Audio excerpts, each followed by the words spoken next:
Hi, I'm Lara O'Reilly, Senior Editor at Business Insider. We're here at the Consumer Electronics Show in Las Vegas. And joining me is Rodney Williams, CMO of Moet Hennessey in the US. How are you doing? I'm doing well. Happy to be here. Thank you. Thank you for joining us. So tell me, what are you doing at CES? Quite a traditional brand, Moet Hennessey, a great array of luxury wines and spirits. So what are you doing at a technology show? I would say that is the number one question I've gotten since I arrived in What are you Las doing Vegas. here? Why are you here? Are you serving up all of the events? No, in fact, we are very interested in brand building. And some of our brands are almost 300 years old. And so they regularly need to be introduced to new generations of consumers. And technology is the best medium through which to do that. So the show is very germane for us in terms of finding new partners and new applications that we can apply to our businesses. So how do you apply technology to reach those new consumers then? What kind of things are you doing with your marketing or with your products to make sure that you're reaching this kind of new generation of customers? Well, it's a fair question, and seen in the backdrop of so many technophiles here at the show, we're sort of Luddites in the wine and spirits industry, in that we have to reach an audience of 21 or older. So we have a number of real constrictions in terms of what we can do. But certainly in terms of CRM and really building relationships with consumers, we're very interested. It's no surprise that the whole mobile first and social media realm of consumer engagement is critical for wine and spirits, both in terms of building awareness and certainly stimulating trial. And are there any kind of new, exciting technologies that you're interested in seeing at the show and maybe trying out yourselves? Yes. So in terms of what's new, we put our big foot in the water with Ardbeg single malt with virtual reality this past year.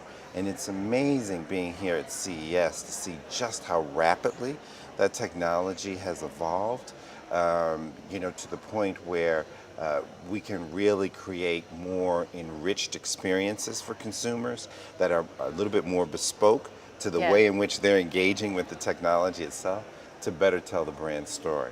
So tell me that story, an alcohol brand doing virtual reality. So when I put on the headset, what do I see? Right. And for which brand was it for? Okay, so this is Ardbeg. It's a very, very premium single malt out of Islay in Scotland. And it's known for its peatiness, it's a very strong aroma, and its balance.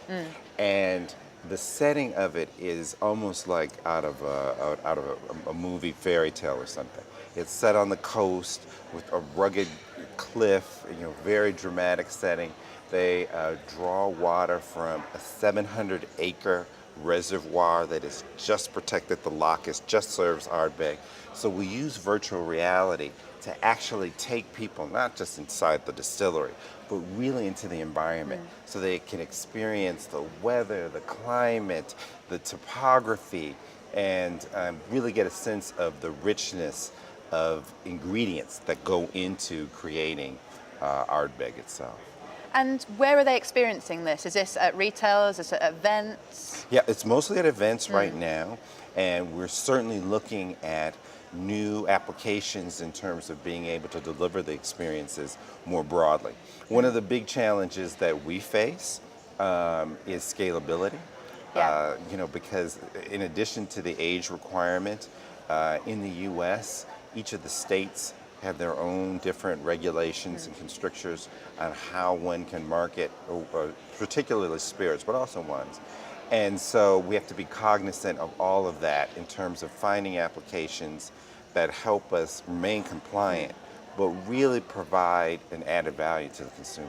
And technology must help you there, because that's the beauty of online advertising. You can target, you can make sure that you're reaching those right audiences and not the underage ones, not the ones in the States that you can't market to. Yes, I think it's been a tremendous boon for us, and especially in this industry where by legal fiat, we can't actually own the retailer, so we have to sell through a third party, a distributor. So technology is really the critical vehicle for building that relationship with the consumer. And again, scalability is really important, certainly relevance and the ability to both add value and be distinctive and true and authentic to the brand itself. So is your marketing mix kind of changing then more towards digital than traditional channels? I It imagine, when I think of brands like yours, I think of, double page spreads in magazines and, very high-end luxury events and so on, as you mentioned, CRM. Right. But are you moving more towards the kind of technological side, the digital side? I would say yes. I mean, absolutely, print plays a critical role in supporting brands like Dom Perignon and Krug, and we have a limited edition Hennessey 8 cognac that's available at $38,000 this year, and so print is a great vehicle for delivering a lot of detail. However, digital we find to be extremely effective in terms of really meeting the consumer, especially millennials, where they are right now in terms of consuming information. So it's incredibly important, and we've shifted the bulk of our media spend to digital social. Oh, really interesting. Yeah, which is a big shift for us. And when did that happen? It's happened gradually over the last 3 years, and it's not inconsistent with the fact that I think this past year, digital spend has now surpassed television in the U.S. in terms of advertising. And so even though with age gating we've been a little bit late to the party as an industry, we're catching up rapidly in terms of finding ways to really reach adults. And does that come at expense of other channels, or is it just more additive? So, you're not moving money from print to digital, are you moving money from TV to digital, or is it just you're building the whole pie, you're increasing the And that's size how of we the like to entire think thing? of it. It's very additive. We like to think of the consumer journey in a holistic way, and considering from a 360 perspective all of the different inputs that consumers have. So certainly we still see a role for television, we still see a role for print, and even out of home. But social media is extremely important to us, extremely important. So tell me about some of the exciting things you've been doing on social media then. Well, have you had some exciting campaigns? Yes. So this past year we have a big event with Veuve Clicquot Polo, and for the first time we did live streaming. And we didn't have great ambitions. Polo is not exactly top of mind for the average American. Maybe different in the UK. A little bit different in certain parts. Yes. But the consumer response was tremendous. Yeah. Tremendous. And so we're very excited. This year is going to be the 10th anniversary. And we're looking at some new technology enhancements to really make that experience even more interactive, informative, hopefully, and entertaining for the consumer. So do you think that's bringing new consumers into the brand that perhaps might not have touched it before, or might not have made the link between Polo and Veuve Clicquot? I think it does a couple things. I think, one, it definitely brings new consumers in terms of a new point of engagement, but also I think it helps open people up to appreciating different usage occasions for super premium brands. One great thing about millennials for us is that they have great palates. I mean, this is a gross generalization, but as a generation, they're much more sophisticated than I ever was in my 20s and 30s. And so as a result of that, there's a real interest in understanding more about, why champagnes are aged and there's such a richness to the products versus other types of bubbles, or what's the real value of macerating natural fruit as we do in Belvedere vodka. So because of that, we find that technology and really the digital sphere gives us a whole new platform for deeper engagement and discovery. Let me just pick apart, so millennials, what do you consider a millennial? Because also that's a very wide age group, I imagine, who have lots of different interests and tastes. So we're kind of talking about the generation now between around 21 and 38. And the older part of that cohort is a bit different from the younger because of different age stages of life. So you segment the cohort? A bit, right. Yes, we do.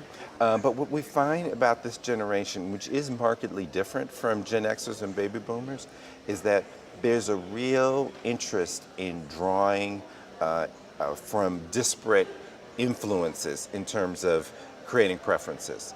We find that in food, we find that in culture, and we certainly find that in beverages. And so because of that, there's a real openness for edutainment, for information that's presented in a compelling and interesting and snackable way. So tell me, what does success look like when it comes to technology? So you've, as you mentioned, you've recently kind of shifted your budget more towards digital. You're trying out new technologies like VR. How do you measure what good looks like and what's effective? Yes. Well, we are a business at the end of the day, so we do measure ROI.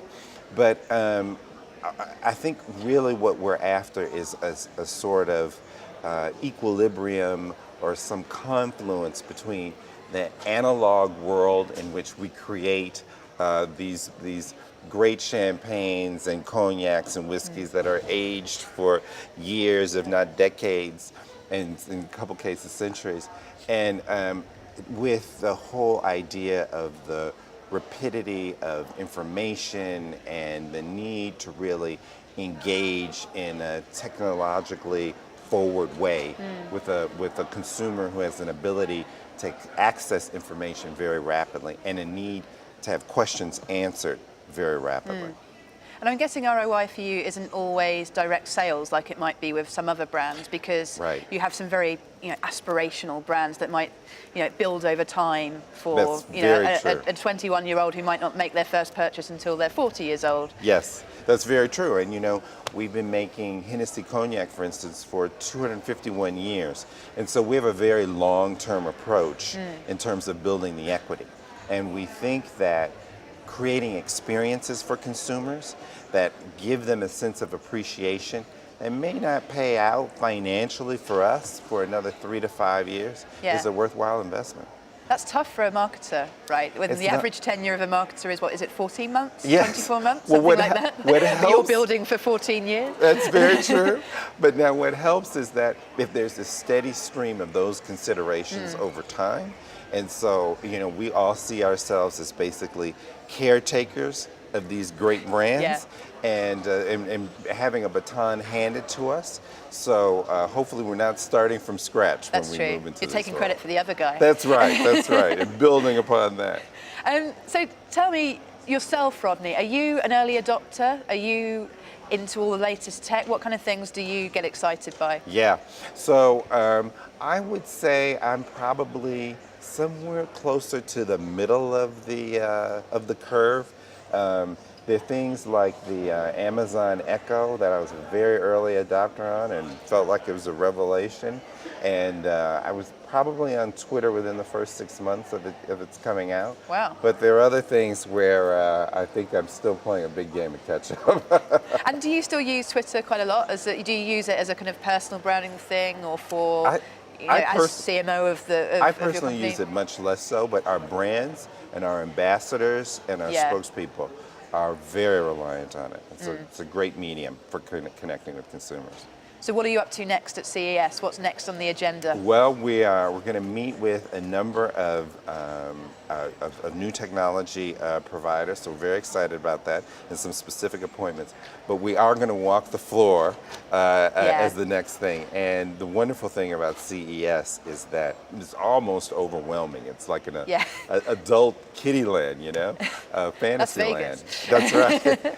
And so we're very excited about what we'll see. And what we find too is that this is a great platform for making unexpected connections in terms of relevance to the business. And I guess, have you, as a brand, has your brand been here for many years? Is it quite a new thing for the company to attend? Are you doing more of these kind of shows now than you perhaps would have done before? We are becoming much more involved.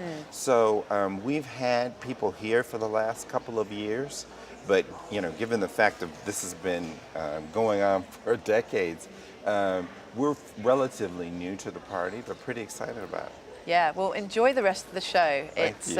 Don't get too overwhelmed. Okay. Make sure you just kind of take everything in and eat when you can. Okay.